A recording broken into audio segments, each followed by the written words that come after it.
C'est encore une fois ce soir la soupe à la grimace pour les Guingampais. Défaite 2-1 à Rodez dans un match qui résume peut-être à lui seul le début de saison d'en avant. On a eu, comme les premiers matchs de championnat, 5-6 minutes compliquées où Guingamp subissait les assauts de Rodez. Il y a eu une première occasion pour Mbemba qui a un petit peu lancé le match de Guingamp, comme la victoire à Bastia avait lancé en avant. Puis ce penalty obtenu par Mafuta, on se dit que ça aurait été la logique du match à ce moment-là, de voir Guingamp transformer ses opportunités et sa réaction par un but. Le problème, c'est que Brat a repoussé ce penalty qui était tiré plein axe. Et puis au moment où on sentait vraiment Guingamp supérieur, où Guingamp revenait très souvent aux abords de la surface de Rodez, eh bien la catastrophe. Le deuxième carton jaune pour Hachi, dont le premier carton était assez évitable, également très loin du but. Et manifestement, c'est le tournant du match. On utilise très peu, il y a Guingampais ce mot-là, mais il y a clairement eu deux matchs, un autre match ensuite. Rodez qui a vu ce cadeau offert par les Guingampais. Je vois Yannick qui nous dit magnifique cet abordage, Pierre. On ne peut que constater ça. C'est évident. C'est comme si en plus cette saison, vous arrivez sous le sapin à Noël. Vous allez ouvrir le cadeau, il est là, le ruban est devant vous, vous glissez avec votre pied vous le cassez. Voilà, c'était le vase offert par mamie, et vous avez tout pété. C'est un petit peu ce qui s'est passé ce soir pour les Guingampais qui ont eu une bonne réaction en début de seconde période avec ce but que l'on pensait entrer avec la tête de Sagna sur un seul percent de Dorega et un bon mouvement côté gauche, sauf que Mafuta était dans la ligne d'intervention, dans la zone de Quentin Brat, il l'a touché, donc le hors-jeu, parce que Mafuta était hors-jeu, semble assez logique. Ensuite, Sagna était maladroit sur un contre où Sagna glisse et fait tomber Baldé, je crois, le Ruténois qui marque le deuxième but sur péno. Et ensuite on revient, deuxième penalty pour Guingamp obtenu par Gomis, transformé par Stanislas Kielt, et puis il y a eu un ou deux espoirs, après quelques petites situations, 2-3 corners à la fin, mais malheureusement on en est resté à 2-1 et c'est vraiment le résumé des quelques points forts et des inlassables points faibles de Guingamp qui ne s'améliore pas, en fait, que Guingamp n'arrive pas à corriger. 30 buts encaissés en 17 matchs dans cette phase allée, c'est beaucoup trop, et surtout ce sont des cadeaux, hein. Le péno sur la glissade après une perte de balle au milieu sur un ballon qu'on peut facilement négocier, ça rappelle ce qui s'est passé contre Annecy aussi la semaine dernière. C'est quelque chose qui est terrible, qui au fil des semaines ne s'améliore pas. Et est-ce que la vérité de cette demi-saison sera celle de toute la saison? Et malheureusement, ça ne s'inverse pas pour Guingamp. Il y a eu des moments dans ce début de saison où on pensait que ça pouvait un petit peu tourner après Bastia, après Montpellier. On se disait voilà, si on corrige ça, Guingamp peut, pourquoi pas, s'installer dans un bon endroit du classement. Et mais là, l'arrêt est net pour les Guingampais. 2 défaites consécutives. Yannick qui dit en face c'était pas fou. Ouais, après Rodez, je trouve, n'a pas volé sa victoire, mais je trouve surtout, alors ça c'est de notre prisme Guingampais, je trouve surtout que l'équipe de Guingamp a donné ce match, comme il a donné l'égalisation à Pau à un moment donné, comme il a donné l'égalisation à Boulogne-sur-Mer aussi un peu plus tôt. Il y a eu plein de matchs comme ça où malheureusement Guingamp a perdu des points et s'est retrouvé et se retrouve finalement à cette 9e place du classement. Sylvain Ripoll qui arrive tout de suite. Hop. Rebonsoir Sylvain. Que dire après cette deuxième défaite de suite avec un match où il y a encore eu des cadeaux de la part de l'équipe? Ouais, je sais pas ce que vous allez retenir. Moi, je suis terriblement déçu parce que je trouve que on a fait une première demi-heure de très très bonne qualité. On a eu des occasions, on doit être devant, ça c'est une évidence. Et puis après, il y a ce carton rouge qui nous pose problème. Derrière, on enquête un but sur corner. Et puis je trouve que même après, on est resté cohérent à 10 contre 11, quasiment à espérer jusqu'au bout. Même en deuxième mi-temps, on s'est créé des occasions. Après, évidemment, quand on voit le résultat sec, on perd ici ce soir à Rodez. Donc, mais quand on voit le contenu du match et la mentalité que j'ai vue ce soir, je l'avais pas vu depuis un petit moment. Qu'est-ce qui explique que ça n'ait pas basculé aujourd'hui malgré le penalty, le but où Louis est hors jeu devant le gardien. En plus, il y a eu ces événements défavorables aussi pour vous. Bien évidemment, et c'est ça qui fait l'efficacité d'abord, parce qu'on a quand même 3 occasions énormes au-delà du penalty. On a un face à face, on a des situations pour ouvrir le score. Après, il y a aussi forcément le carton rouge qui nous fait basculer dans une situation délicate, plus tout ce que vous avez vu aussi en deuxième mi-temps. Un but refusé parce que Louis est légèrement hors jeu, me semble-t-il. Et puis toutes ces situations qu'on a réussi à se créer, et à l'arrivée. Moi, je suis là que pour juger Guingamp, mais je pense que c'est un match qu'on ne mérite pas de perdre, en fait. Est-ce que Sylvain, vous êtes content de la réaction quand même des joueurs ce soir qui ont proposé quand même un bon contenu par rapport à la semaine dernière contre... Alors, je sais ce que c'est, on va dire il est content alors qu'ils ont perdu à Rodez, donc je sais faire la nuance. Maintenant, je suis pas content du résultat, évidemment. Par contre, je suis content de l'état d'esprit que j'ai vu ce soir, et je pense que si on a la capacité à le garder dans la durée, à être beaucoup plus régulier là-dessus, on aura beaucoup plus de résultats. Tu as dit le mot régulier dans les matchs, dans les résultats, c'est ça un petit peu qui a manqué ces derniers temps, sur cette première moitié de saison. En tout cas, moi j'ai vu un état d'esprit de grande qualité ce soir, dans l'investissement, dans la volonté de faire des efforts pour le collectif, et c'est des efforts, enfin en tout cas cette mentalité dans les efforts, c'est quelque chose que j'avais beaucoup moins senti sur les derniers matchs, même si on avait réussi à en gagner quelques-uns. Mais il y a aussi beaucoup de contre-performances qu'on n'aurait pas eu avec la mentalité de ce soir. À chaud, quel bilan vous faites là de cette phase aller? Il y a des regrets quand même. Oui, il y a des regrets, il y a de la frustration parce que le scénario du match ce soir, il nous est quand même fortement défavorable. Après, on sait, le foot peut parfois être cruel. Maintenant, si vous avez la capacité à renouveler match après match et à mettre autant d'ingrédients qu'on a pu en mettre ce soir, forcément à un moment donné ça tourne pour vous de façon beaucoup plus marquée que ce qu'on a fait sur la poule aller. Il y a un gros point noir, c'est le nombre de buts encaissés quand même. 30 je crois, 30 ou 30. Ouais, c'est un gros point noir, surtout de se dire qu'on a encaissé 2 buts dans une soirée comme celle-là, sans en marquer, enfin en marquant un, mais sans en marquer notamment sur la première demi-heure. Forcément la balance paraît déséquilibrée. Sur le retour, on finit presque à 9 parce que Darly et Landou peut plus courir pendant les 20 dernières minutes.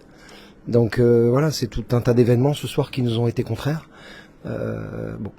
Plus globalement sur le début de saison aussi, avec les blessures, sur la phase. Je vais pas parler de tout ça parce qu'on va commencer à dire qu'on cherche des excuses, mais voilà, c'est juste des constats. Mais à nous d'être meilleurs sur la poule retour.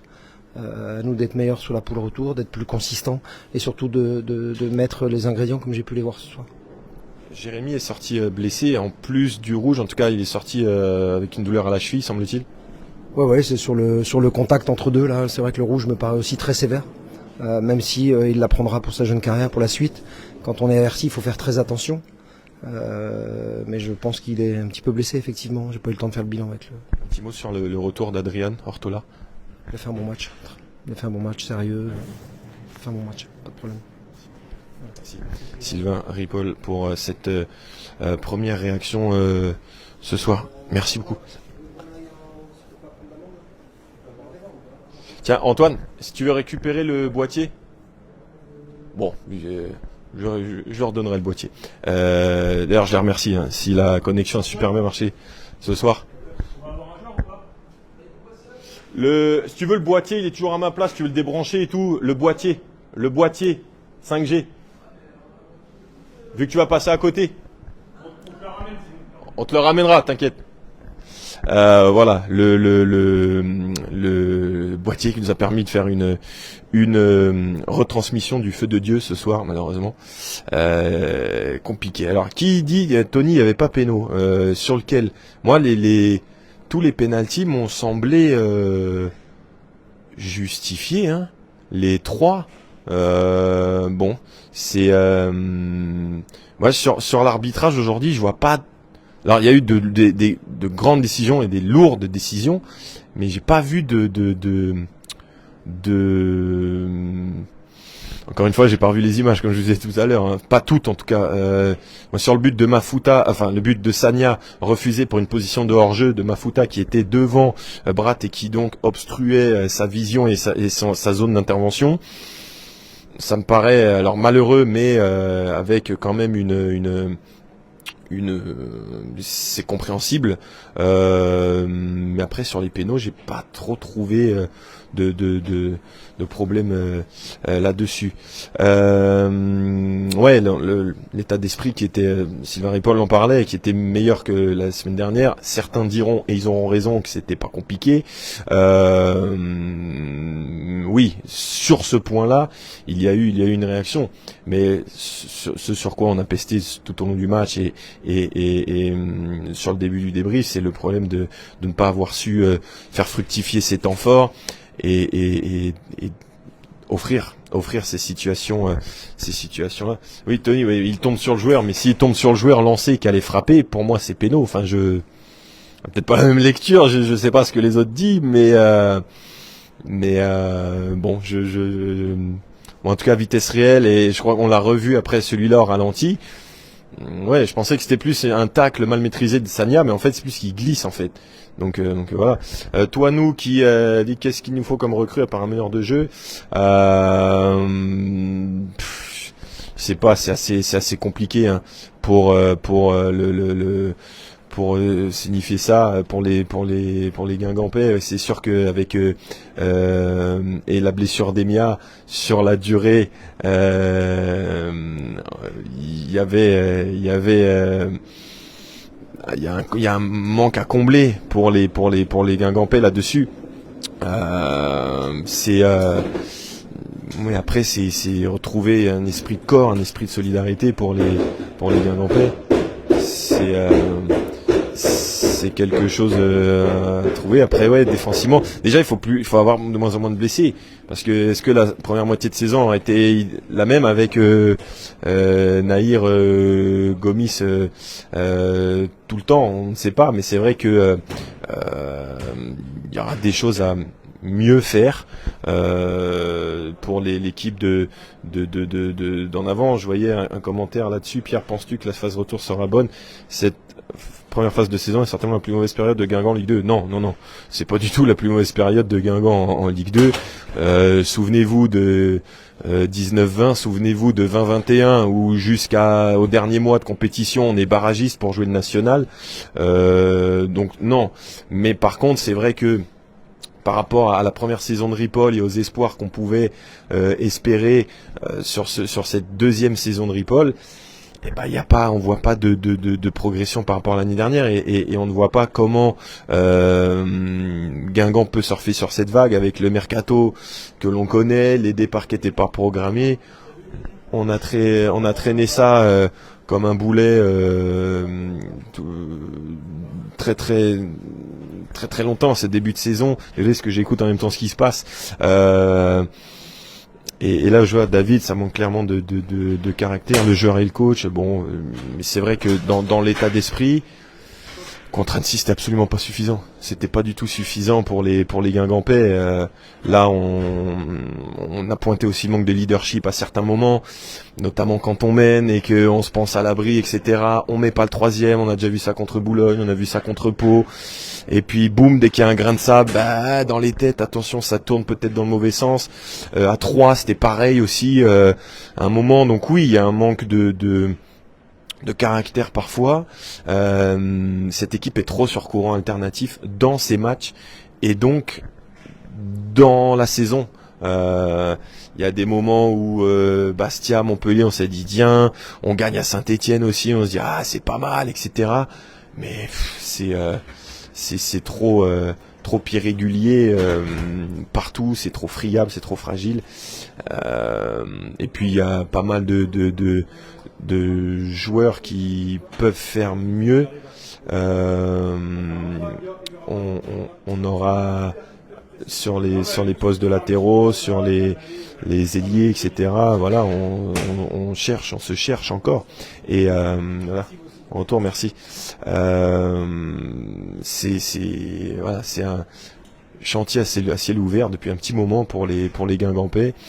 Et malheureusement, on voit pas de progrès net. On voit pas de progrès net du côté de l'équipe de Guingamp. Je vois pas assez de percussions aussi dès qu'on a une équipe adverse. Alors, dès qu'on a une équipe adverse qui attaque en contre-attaque, on est en difficulté. Et oui, défensivement, il y a beaucoup de manque. Est-ce qu'on est assez bien protégé? Est-ce que voilà, au marquage, sur des situations, etc. C'est des fois compliqué. Bonsoir. Il y a beaucoup de points de progrès partout en fait. Et malheureusement, ça ne. Il y a pas. Ouais, j'ai entendu. Merci beaucoup. Alors, qu'est-ce qu'il dit Edwin Rodriguez? Guingamp cette année, c'est la Starac. Et c'est joue là comme des pintades, c'est quand voilà, on connaît les déceptions. Khalidou Sidibé avec nous. Bonsoir Khalidou, quelle déception ce soir. On avait l'impression que après un début un peu compliqué, vous aviez repris les choses en main et malheureusement ça n'a pas été transformé. Bonsoir déjà et franchement, je vous dis la vérité là, j'ai pas trop les mots. Franchement, je suis déçu, tout le monde est déçu. Un match que pour moi on avait en main et qu'on devait tuer déjà en première mi-temps, on se retrouve à aller à la mi-temps à un but contre nous. Donc en vrai, j'ai pas trop les mots, je suis juste très très frustré. En plus, c'est un match qui ressemble un peu en fait à cette première partie de saison. Il y a eu beaucoup de matchs, on a l'impression que vous aviez tout en main et vous n'avez pas transformé. C'est ça en plus la déception par-dessus tout. Ouais, je comprends pas, on a à chaque fois regardé tous les matchs, on a toujours une ou deux situations, ou même trois ou plusieurs. On les concrétise pas et à la fin on se retrouve à devoir courir derrière le score. On prend un rouge comme ça. Ça peut que nous enfoncer en fait. Mais bon, je tiens à préciser que ouais, je tiens à saluer l'état d'esprit de l'équipe parce qu'on n'a pas lâché. Même à 9 contre 11 parce que Darly il s'est fait mal et il est resté sur le terrain comme un chien, il a pas lâché. Et ça, je pense que ça faut retenir. C'est quelque chose sur lequel s'appuyer après le match contre Annecy qui clairement de ce point de vue-là n'était pas à la hauteur des attentes. Ouais, non, Annecy, ils nous ont mangé dans tous les domaines, tous les compartiments. Il n'y a rien à dire sur ça et je pense que voilà, on voulait montrer un autre visage et c'est ce qu'on a fait, même si on a perdu. C'est sûr, tout le monde est déçu, mais je pense qu'il faut retenir le caractère qu'on a eu. Comment ça va vous physiquement? Vous revenez de blessure. Vous aviez été très bon avant votre blessure. Comment ça va là personnellement? Bah ça va, j'essaye d'aider l'équipe au mieux possible. J'ai bien travaillé pendant ma réathlétisation et j'espère que je vais encore monter en puissance pour aider encore au maximum l'équipe. Comment tu vois la suite maintenant, cet hiver, la fin de saison, etc. Comment toi tu te projettes personnellement? Personnellement, c'est après collectivement. Collectivement, il y a encore un match contre Laval en Coupe de France. On veut aller loin aussi en Coupe de France. Donc on va bien faire ce match. On va essayer de gagner au Roudourou. Et après aller se reposer en vacances et revenir encore plus fort. Et on sent que voilà, il y a les supporters qui sont déçus. Nous aussi on voit les matchs, mais vous aussi on a l'impression, là, tu disais Annecy nous a bouffé, etc. Vous aussi ça vous travaille ces matchs-là terribles pour vous. Et déjà, faut savoir que bon. Quand on perd un match, on n'est pas content. Nous, il y a nos familles qui nous regardent. Nous aussi, on est des humains, on veut gagner tous les matchs, on est des compétiteurs. Donc quand on perd un match, c'est sûr que c'est frustrant pour les supporters, mais les premiers frustrés, c'est nous. Parce qu'on est sur le terrain et d'un côté, on se fait humilier, donc c'est jamais bien de se faire humilier. Donc faut pas penser qu'il y a que les supporters qui sont énervés. On est les premiers énervés, nous, d'abord. Est-ce que le gros point d'art de ce début de saison, enfin de cette première partie de saison, c'est la défense? Vous encaissez quand même beaucoup de buts. On encaisse beaucoup de buts, mais ça part de tout devant déjà. Comment on défend tout devant, comment on défend au milieu de terrain, et après derrière, c'est sûr que c'est facile de tirer sur les défenseurs, parce que c'est la finalité, mais c'est toute l'équipe. La défense, c'est le nombre de buts encaissés, hein. C'est pas spécifiquement la défense, mais... Non, franchement c'est tout le monde. C'est tout le monde, on n'est pas du genre à se lâcher. On va pas se lâcher, c'est tout le monde. C'est pas parce qu'on prend plus de buts que ça veut dire c'est que la défense. Ça c'est un mythe, ça c'est faux. Okay, à bientôt. Hop, Khalidou Sidibé avec nous. Bonne soirée, on voit, j'ai pas vu ça hein, sur le terrain d'Arline Landu hein, qui boite bas et qui effectivement n'a pas pu aider comme espéré ses partenaires. Ça part vite du côté de Guingamp les Guingampais donc qui vont vite prendre l'avion, parce qu'on rappelle que la tour de contrôle ne voulait pas attendre. Je sais plus qui disait ça. Comment peut-on débriefer une équipe comme ça? On débriefe des matchs. C'est pas une catastrophe absolue. C'est notre Guingamp. Voilà. C'est pas les meilleurs moments, mais c'est toujours intéressant parce que il se passe des choses. Et c'est vrai que pour reprendre un petit peu ce que Khalidou Sidibé disait, alors c'est vrai que parfois on note le marquage, notamment sur certaines situations de centre, de coups de pénalité, etc. Mais c'est vrai que en plus des buts encaissés, les Guingampais, je trouve que ce qu'on peut aussi leur reprocher de plus dans ce début de saison. Alors les buts encaissés, c'est en un, cette fragilité qui ressort très souvent de cette équipe de Guingamp. La deuxième chose, c'est le fait de parfois se croire à l'abri, arrivé, etc. Et c'est ce qu'on disait en avant-match, il me semble, avec Gaëtan, quand on faisait le temps de passage. Je sais pas pourquoi d'ailleurs sur toutes les émissions je disais temps de pointage, ça veut rien dire. C'est temps de passage des Guingampais. On est à 6 victoires, 5 nuls, 6 défaites pour Guingamp. Et je trouve que les choses sur lesquelles on peut le plus pester dans ce début, je crois qu'il est là-bas. Hein. J'ai pas vu repasser. Il est repassé là, il est pas repassé là-bas. Ah, tu l'as revu? Ok. Moi, c'est les matchs nuls que je regrette le plus sur ce début de saison. Parce que sur les 6 défaites de la saison, alors celle-ci, c'est celle où honnêtement on peut plus se tirer les cheveux et se dire comment c'est possible d'avoir perdu ce match. Parce que, comme vous avez vu la colère de Khalidou Sidibé, Guingamp avait tout. Guingamp avait tout pour se mettre dans le bon sens et Guingamp ne l'a pas fait. Mais cette saison, la défaite à 3, bon, on s'est fait submerger, alors que pourtant c'était bien parti. Red Star, rien à dire. Annecy, rien à dire. Ils nous ont bouffé, je crois, nous a dit Khalidou Sidibé tout à l'heure.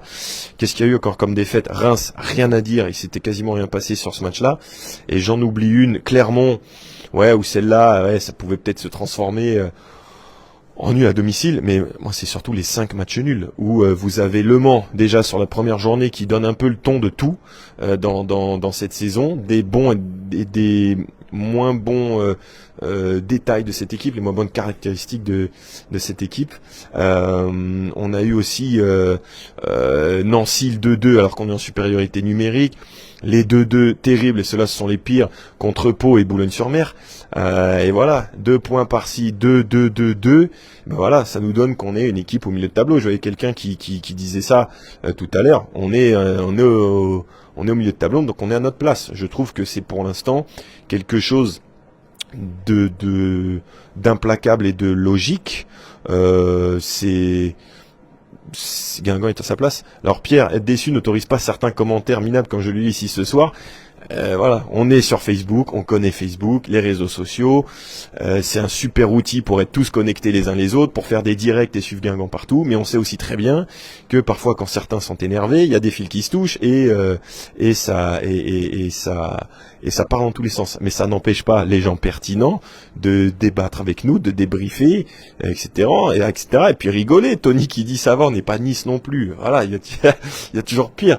Mais non, vraiment, c'est en fait ce qui est vraiment contraignant dans cette saison, c'est que les manques que l'on a vus dès le début, on a eu un moment l'impression que ça pouvait un petit peu tourner pour Guingamp. Encore cette période de septembre où il y a Montpellier, etc., Bastia, machin, compagnie.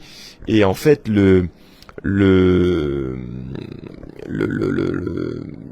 a jamais eu de régularité pour poursuivre là-dessus. Alors, il y a eu des blessures, etc. Et puis on fait une saison. Alors on a joué 17 matchs cette saison, mais quand on voit comment le mercato a été appréhendé et négocié, on est parti avec 3 ou 4 matchs de retard, 3 matchs de retard du côté de Guingamp. Yannick, parce qu'on est nul, voilà tout. Alors si on était nul, on serait 18, on serait Bastia. Pardon pour mes amis corses que j'adore, mais non, on n'est pas nul, on est moyen et on n'arrive pas à progresser. C'est tout simplement ça, du côté de Guingamp. Vous pensez ce que vous voulez, parce que c'est le cœur qui parle. Et moi, je peux pas me permettre de dire ça, parce que c'est pas déjà c'est pas la vérité, mais surtout, ouais, c'est quand même enquiquinant. On va pas se le cacher, chers amis Guingampaises, Guingampais. Bon, je crois que la caravane est passée, les amis, les Guingampais donc qui ont dû partir très vite. D'ailleurs, je crois qu'il y a quasiment pas eu de salut avec le parquage parce que il y a des supporters qui sont partis avant que les joueurs ne daignent les voir. Bon, c'est comme ça. Diessiciété qui nous dit objectif coupe. Bah écoutez, voilà, c'est pourquoi pas. Lucas qui dit impression de voir le Guingamp 23-24. Alors un petit peu différent parce que le Guingamp 23-24, on avait noté ça en avant-match avec Gaëtan. Sur la phase allée, Guingamp n'avait pris que 14 buts. Donc dans les résultats et l'irrégularité, oui. Mais dans les points faibles, les failles et les qualités, c'était pas tout à fait la même chose. Souvenez-vous du nombre de 0-1 concédés à domicile. Voilà, Touanou qui dit, rappelons-nous, le niveau de jeu sous Dumont, alors ça dépend avec certains moments, mais c'est vrai que la dernière saison c'était très compliqué, il y avait de meilleures individualités, ouais, mais Régis, on est à notre place, ok, mais on aimerait quand même jouer la montée, on l'a connu, on aimerait bien la revivre, oui, mais dans quelle situation on a vécu ça? Quand vous voyez comment le mercato s'est passé, que vous jouez la première journée avec 3-4 joueurs qui n'ont pas fait la prépa, ça conditionne votre saison en fait. Et je voyais un commentaire après, arrête d'excuser le club, on a dépensé 200 000 sur Kielt, etc. Mais c'est même pas excuser le club, c'est même pas, j'excuse pas le club, je dis que ça a été mal géré, c'est pas du tout excuser le club. C'est que voilà, il y a des circonstances parce que le mercato, volontairement ou involontairement, il s'est passé comme ça. Et est-ce que c'est de la faute de Guingamp? Est-ce que on aurait dû par exemple bouger plus vite sur un Ben Taïeb qui est finalement parti à 3 alors que tout le monde l'annonçait à Guingamp? Peut-être que Guingamp aurait dû agir plus vite. Sur les profils d'Abdallah et Kofi, ce sont quand même deux joueurs qui sont rompus à la Ligue 2. Est-ce que pour l'instant leur aventure guingampaise est une réussite? Pour l'instant non, comme d'autres. Donc les torts sont partagés. Les torts sont partagés et on aimerait jouer la montée bien évidemment. Et c'est ce que je disais tout à l'heure. La grande déception, au-delà de tous les manques dont on parlait tout à l'heure, c'est que on n'a pas su et où on n'a pas pu s'appuyer sur la bonne première saison de Ripoll, qui pouvait lancer un élan, qui pouvait lancer effectivement vers l'ambition Ligue 1 que l'on a tous envie de retrouver, mais c'était impossible de construire sur une équipe et sur des forces qui sont toutes parties ou presque. Picard, on s'était attendu, Siwe plus ou moins, Labo c'était pas attendu, Grieb c'était pas attendu, donc s'est retrouvé avec des joueurs qui avaient bien fini la saison, qui avaient fait une première saison quand même plutôt correcte, et qui sont partis alors que c'était pas programmé, c'était pas anticipé, donc on s'est retrouvé avec plein de nouveaux attaquants, Hachi, Hot, Mbemba, Kielt, qui ont pas fait la prépa, donc qui ont dû se mettre au niveau physiquement, qui ont dû acquérir Mafuta qui est arrivé très tard aussi. Quasiment tous nos attaquants sont arrivés pour la première journée. Donc t'as pas eu un mois de prépa, t'as pas eu un mois d'entraînement, un mois d'automatisme, un mois de matchs amicaux, et donc t'as démarré ta saison avec un mois de retard. Donc déjà, et souvent, c'est pas moi qui le dis, ce sont tous les techniciens avec lesquels on a pu parler depuis des années, la préparation elle conditionne ta saison. Et la préparation n'a pas été bonne du côté de Guingamp, parce qu'il y a un contexte économique, parce que peut-être qu'on ne pouvait pas refuser les offres que Guingamp a eues pour Grieb, pour Labo et compagnie, pour Siwe aussi en fin de mercato.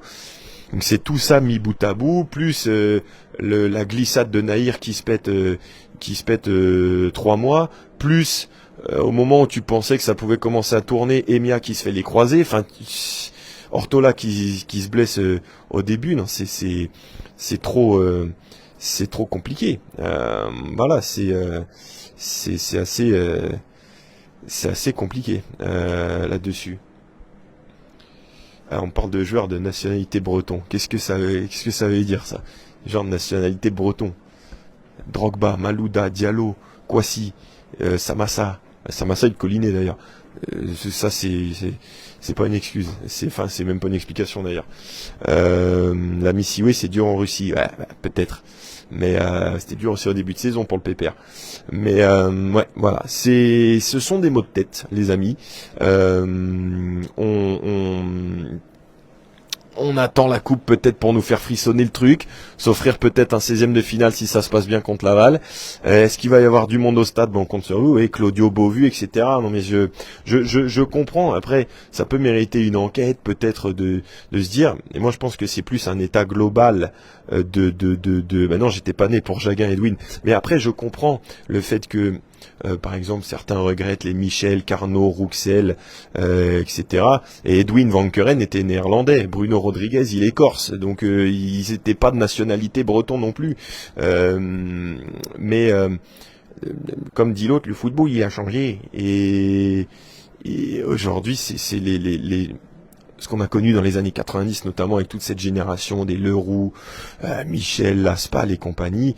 C'est plus possible aujourd'hui. Et regardez, je sais pas si vous avez vu l'autre jour, il y a un compte qui s'amusait à faire des équipes types de joueurs par région. L'équipe type de Bretagne, c'était chaud. Hein. C'était pas, ça donnait pas franchement envie. Donc, Yannick qui dit chez Auvergnat, il y a un problème. Non, il n'y a pas de problème, mais bon, voilà, on va pas faire 150 ans dessus. Greg, arrêtons de rêver, EAG est à sa place. Mais comme disaient d'autres, oui, c'est vrai, mais on aimerait bien vibrer un peu plus quand même. Profitons de la Coupe de France pour tester des joueurs de la réserve, nous aurons des jours meilleurs. Ouais.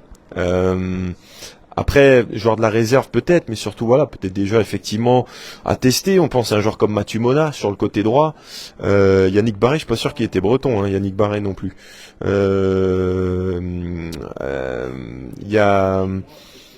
y a Mathieu Mona, bon Hachi sera suspendu.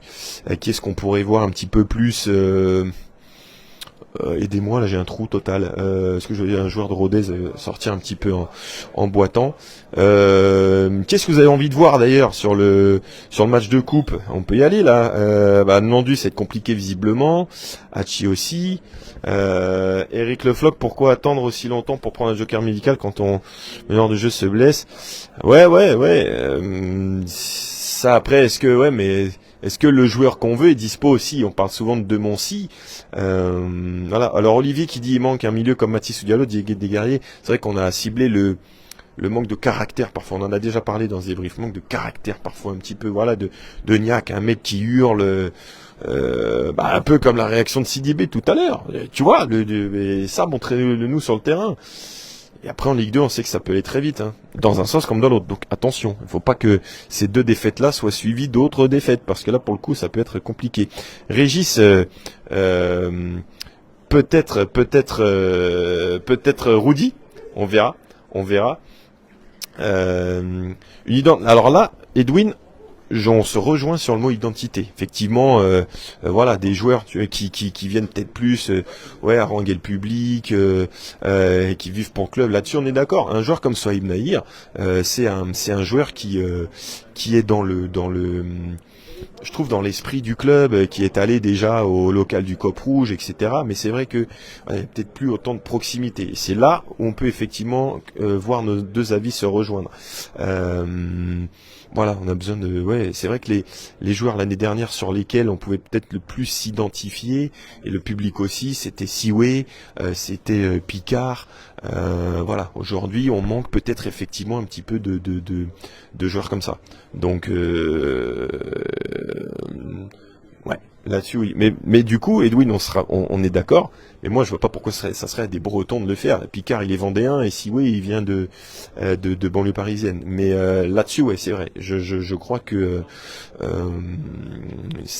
mais après, peut-être que des joueurs vont se révéler, etc. Mais oui, on a besoin de renouer un petit peu ce lien-là, et on le voit bien quand il y a eu le Vamos à la Playa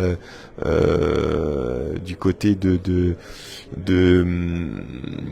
Cop Rouge, etc. Bon, voilà, c'est comme ça, c'est comme ça. Tu peux. Hakim avec nous pour la dernière question. Ah ben c'est pas grave, mais c'est l'effet Cannes. Bon, que dire de ce match encore où bon pour toi c'était des retrouvailles, mais un match qui laisse encore des regrets aujourd'hui. Ouais, c'est sûr. Au-delà des retrouvailles, c'est un match qui laisse énormément de regrets. Voilà, on sait qu'en première mi-temps, on doit tuer le match.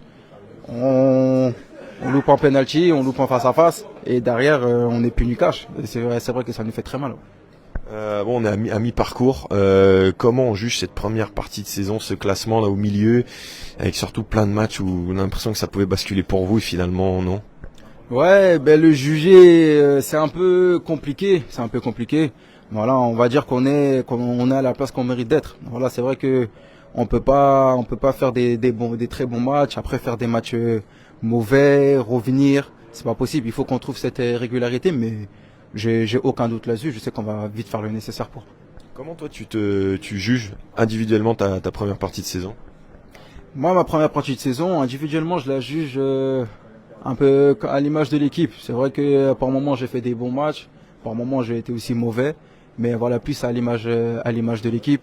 Mais voilà, moi aussi le premier, je vais travailler là-dessus pour enchaîner une deuxième partie meilleure que celle-ci en tout cas.